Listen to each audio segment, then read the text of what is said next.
Dictation start होगी 5 second बाद।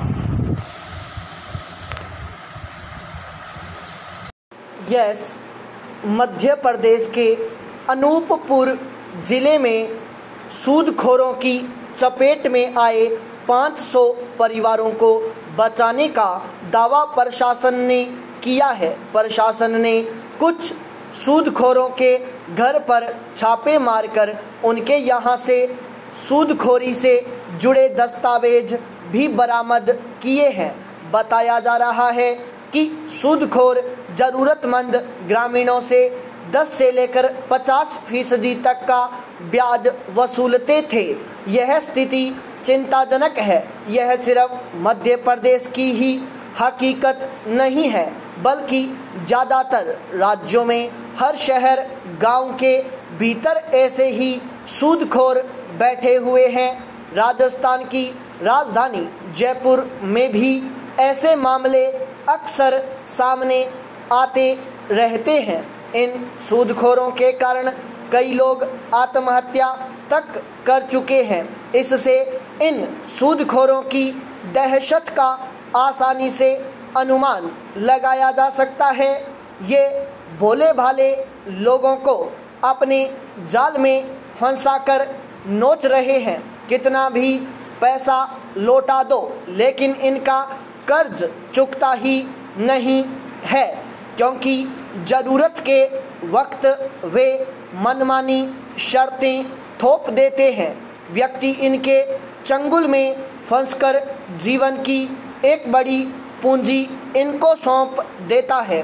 देश में बैंकिंग नेटवर्क के विस्तार के बाद भी सूदखोरी एक जटिल समस्या बनी हुई है। भले ही बैंकों ने अपनी ऋण प्रक्रिया को सरल बनाने का दावा किया हो, क्रेडिट कार्ड जैसी सुविधाएं सभी को देने की बात कही हो, लेकिन इन्हें हासिल करना अब भी हर किसी के बस की बात नहीं है। बैंक से कर्ज लेने की सभी प्रक्रियाएं उन लोगों के लिए ही आसान होती है जो नौकरी पेशा या जमे जमाए बड़े व्यापारी हैं। आम शहरी या ग्रामीण के लिए बैंक से कर्ज लेना अब भी बहुत मुश्किल होता है। ऐसी स्थिति में वह सूदखोर के पास जाता है, जहां उसे आसानी से कर्ज मिल जाता है, लेकिन उसे सूदखोर की मनमानी शर्तें माननी पड़ती हैं। एक बार फंसने के बाद इन सूदखोरों के चंगुल से निकलना बहुत मुश्किल हो जाता है। मध्य प्रदेश ही नहीं, देश के दूसरे राज्य भी इन सूदखोरों के खिलाफ अभियान चला चुके हैं, लेकिन अभी तक समस्या का समाधान नहीं हो पाया है। सूदखोरों का एक नेटवर्क खत्म होता है तो दूसरा तैयार हो जाता है। कारण साफ है कि कर्ज लेने वाले लोग तैयार रहते हैं। उन्हें मुश्किल वक्त में जो विकल्प सूझता है वे उसी के पास चले जाते हैं।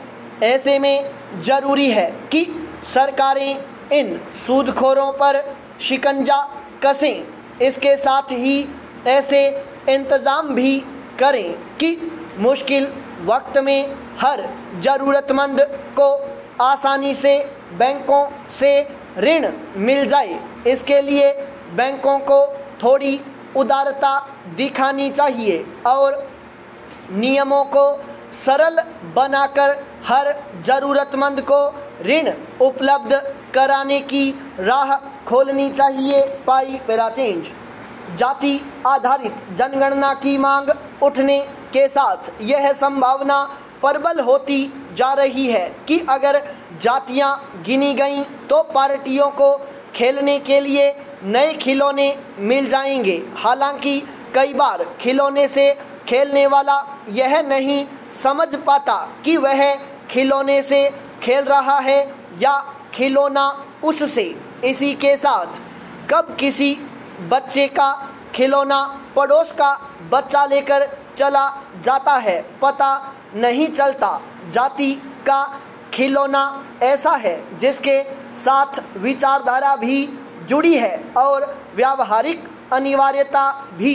इसीलिए जिस विचारधारा में जाति से खेलने की छूट है वहाँ तो खुलकर खेल होता ही है, और जहाँ मनाही है वहाँ भी छुपकर जाति के खिलौने से खेला जाता है।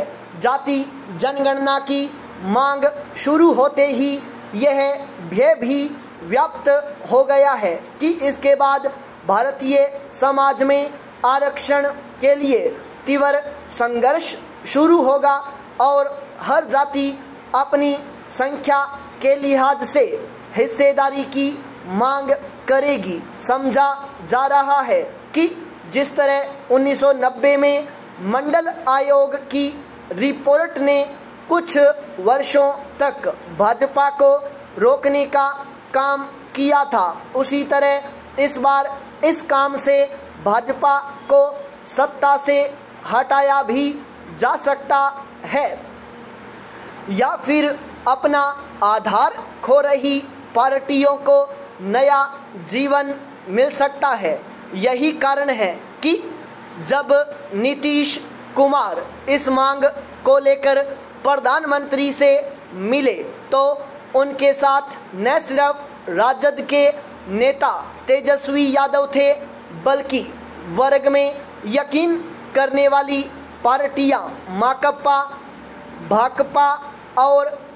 भाकपा भी थीं।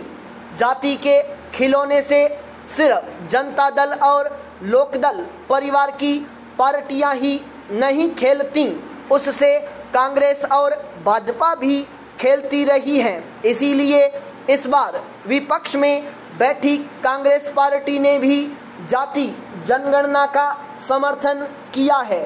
सामाजिक न्याय की दावेदार पार्टियों को असली चिंता इस बात की है कि जाति के खिलौने से सबसे ज़्यादा भाजपा खेल रही है। उसका यह खेल छुप कर चल रहा है और यही कारण है उसने 2011 में जनगणना के मूल कार्यक्रम से अलग किए गए सर्वे में आए जाति के आंकड़ों को जारी किए बिना अपनी गोटी बिठा ली है। भाजपा और कांग्रेस की दिक्कत यह है कि वे ऊपरी तौर पर भले ही डॉक्टर अंबेडकर का नाम लें और कभी-कभी डॉक्टर लोहिया का नाम लें, लेकिन वे उस तरह जाति तोड़ने और जाति के उन्मूलन में विश्वास नहीं करती जिस तरह से समाजवादी दल करते हैं। इसीलिए इस बार एनडीए सरकार को फैसला लेने में दिक्कत हो रही है।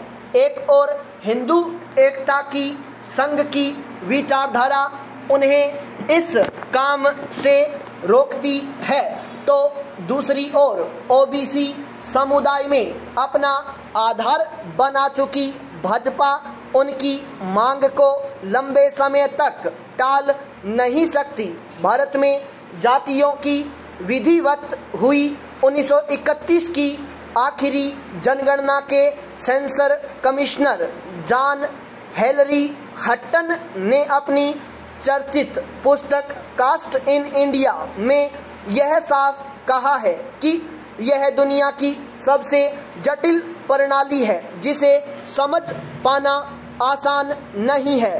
साथ ही इसने भारतीय समाज को स्थिरता और तमाम राजनीतिक तूफानों में खड़े रहने की ताकत दी है। इसलिए आज जो भी लोग जाति के खिलौने से खेलने को उत्सुक हैं उनसे यह कहा जाना चाहिए कि वे पहले इसे समझें। जो लोग इसे तोड़ने का संकल्प करते हैं वे इस बारे में अपने सिद्धांत और कार्यक्रमों को स्पष्ट करें। ऐसा करने पर कोई भी इससे छुपकर खेल नहीं पाएगा।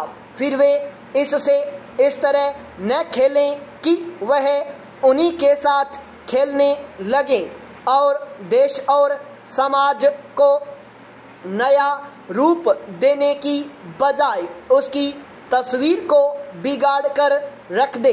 यानी जाति से खेलने वालों को लोकतंत्र की मर्यादा का ध्यान रखना होगा और उसके मूल्यों को आगे बढ़ाना होगा। स्टॉप।